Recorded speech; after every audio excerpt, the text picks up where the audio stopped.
Vamos lá, pessoal, voltar para o segundo vídeo da aula de hoje. Então, vamos lá. Bem, a gente já estudou aqui as variações de estado de um gás. É a variação isotérmica, isobárica e isocórica. A isotérmica é a lei de Bohr-Mariotti. Temperatura constante, pressão é inversamente proporcional ao volume. O gráfico é uma hipérbole. Isotérmica, ou seja, a temperatura constante, pressão, sim, foi o que eu comentei. Isobárica, pressão constante, é a lei de Gay-Lussac e Charles. Eu sempre começo o Gay-Lussac e depois Charles. Eu sei que são os dois, mas primeiro Gay-Lussac. Então, PV igual a polvo. Isométrica, ou isocórica, ou isovolumétrica, é a lei de Charles e Gay-Lussac. PT igual a Potó. As três juntas é PVT por Potó. Que eu sei, sabendo essa equação, eu sei todas. PVT por Potó. Pressão final, volume final, temperatura final é igual a pressão inicial, volume inicial, temperatura inicial. Lembrando que a temperatura tem 100 Kelvin. Bom, outra coisa que eu não comentei aqui, eu vendo o exercício, me lembrei de comentar para vocês. Nesse exercício aí falou do gás oxigênio, O2, falou do gás hidrogênio, H2, falou do gás nitrogênio, N2, e do gás carbônico, CO2. Vocês observem um detalhe. Todos os livros de química e os vestibulares também, quando vão falar sobre estado gasoso, vão dar exercício para cálculo de estado gasoso, ele evita moléculas que não têm o chamado comportamento ideal. Porque essas equações matemáticas só servem para o comportamento ideal de um gás. E o que é um comportamento ideal de um gás? As moléculas constantemente afastadas entre si, não há perda de energia com o choque, etc. Mas aí, quando você diz moléculas completamente afastadas entre si, esse é um comportamento ideal de um gás. Por exemplo, evita-se fazer cálculo com a molécula do gás clorídrico. Gás clorídrico é diferente do gás cloro. Gás cloro é Cl2. Gás clorídrico é HCl. Por quê? Porque a molécula da HCl é polar.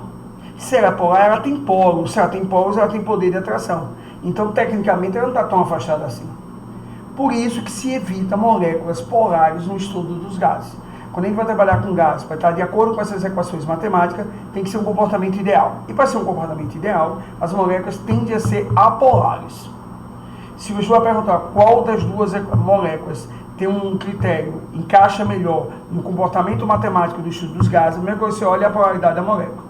Entre O2 e HCl, O2 tem um comportamento mais técnico. Entre O2 e O3, O2, porque O3 é polar. Entendeu? Se evita moléculas polares. Eu sei que O3 é pouca polaridade, mas tem. Então se evita moléculas polares. Ok, pessoal?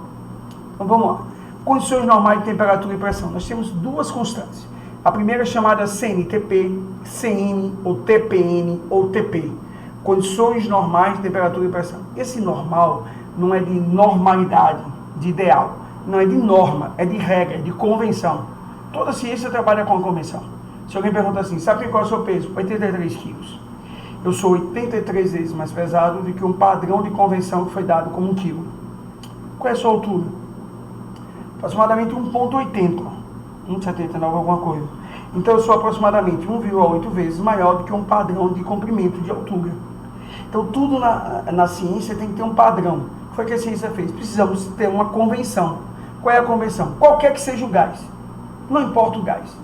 Nas chamadas CNTP, condições normais de temperatura e pressão, esse gás ocupa um volume de 22,4 litros para cada mol.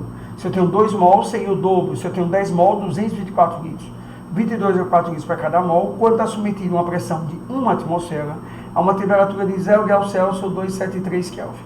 Mas isso é para cada mol. Se eu tiver 2 mols, o volume é o dobro. 3 mols, o volume é 3 vezes maior. Ok? Essa é a chamada CNTP. Condições normais de temperatura e pressão. Então vamos ver lá. Dizemos que um gás se encontra na CNTP quando a pressão de uma atmosfera, ou 760 mg de mercúrio, ou 76 centímetros de mercúrio, ou 101,3 kPa, submetida a temperatura de 0 graus Celsius ou 273 Kelvin, vai ocupar um volume molar de 22,4 litros para cada mol. Se é um mol de qualquer gás, se eu tenho 2 mols, eu tenho um dobro. Se eu tenho 3 mols, eu tenho 3 vezes esse valor. Falou, o gás encontra-se na CNTP. Pronto, para cada mol, 22,4 litros. Quero nem saber que gás é esse. Ok, pessoal? Tudo bem? Então, vamos lá. CAPT, que é condições ambientais. O que muda da CNTP para CAPT? O que muda é o seguinte, pessoal. Na CNTP, a temperatura é de 0 graus Celsius, certo? Mas 0 graus Celsius, ninguém trabalha em laboratório a 0 graus Celsius. Então se criou a CAPT, condições ambientais de pressão e temperatura. Então o que muda? A temperatura sai de 0 graus Celsius para 25 graus Celsius. Então em Kelvin sai de 273 Kelvin para 298 Kelvin. Mantém a mesma pressão de uma atmosfera, mas aí o volume molar para cada mol, se é volume molar para cada mol, passa a ser de 25 litros. O volume molar será de 25 litros. Ok, pessoal? E aí você tem agora a hipótese de Avogadro. Foi o que Avogadro percebeu. Eu tenho um gás metano. Observe um detalhe. Quando eu faço o gás metano com essa representação e gás carbônico com essa, eu estou usando o modelo de Dalton, o modelo das bolinhas. Olha. A bola central é o átomo de carbono, essas bolinhas de hidrogênio. Bola central é o carbono, essas bolinhas verdes é o oxigênio. Só que tem um detalhe. Aqui não é só o modelo de Dalton. Né? Você não está descartando o modelo de Dalton, mas você está atualizando o conhecimento que você tem de química. Por que o gás carbônico está com esse desenho assim? Porque o gás carbônico, que a gente viu no primeiro ano, a gente viu no início do primeiro semestre, ou no primeiro semestre, melhor dizendo, esse gás carbônico é uma molécula polar. Se ela é polar, era linear. Por isso que o desenho é linear, não é angular. Se fosse água, era angular. Esses dois estavam mais inclinados. Então, isso aqui não é só o modelo de Dalton, mas o conhecimento sobre ligações. O metano é tetraédrico espacial, mas é apolar. Por isso que ele tem esse desenho aqui de uma tetraédrica espacial, que é a hibridização que eu comentei para vocês, sp3. Então, não é só um modelo de Dalton, é um modelo de Dalton com conhecimento sobre ligações. Mas aí percebeu o seguinte, gases diferentes, gás metano e gás carbono, submetido à mesma pressão e ocupando o mesmo volume. Nas mesmas condições, não, submetido à mesma pressão e à mesma temperatura. Ora, se eles estão na mesma temperatura, na mesma pressão e ocupam o mesmo volume, eles encerram o mesmo número de moléculas. 1, 2, 3, 4, 1, 2, 3, 4. A mesma quantidade de mols de molécula. Então, por que isso? Porque gases diferentes, submetidos às mesmas condições de pressão e temperatura, ocupando o mesmo volume, vão ter o mesmo número de moléculas. O mesmo número de mols. Volumes iguais de gases qualquer, nas mesmas condições de temperatura e pressão, contém a mesma quantidade de moléculas. Essa é a hipótese de Avogadro. Ok, pessoal? Então, Avogadro trabalha o seguinte. Não importa os gases, são diferentes, beleza. Esse está com 2 litros, ocupando 2 litros, esse 2 litros. Esse está a 300 Kelvin, esse está a 300 Kelvin. Certo, volume igual, temperatura igual. Submetido à mesma pressão de uma atmosfera. Então o número de moléculas deles é o mesmo. Não é o número de átomos, é o número de moléculas. Preste bem atenção. Aqui tem 4 moléculas, aqui tem 4 moléculas. Mais átomos. Cada molécula dessa tem 5 átomos. Então 5 vezes 4, 20 átomos. Aqui cada um tem 3. 3 vezes 4, 12. O número de átomos são diferentes, mas o número de moléculas é o mesmo. E aí o Enem brincou com átomos uma vez. Muita gente errou por isso. A hipótese de Avogadro não fala em átomos, fala em moléculas. Cada molécula é constituída por X átomos. Então repare, o número de moléculas do gás metano são 4, do gás carbônico 4. Agora o número de átomos aqui tem 20, aqui só tem 12.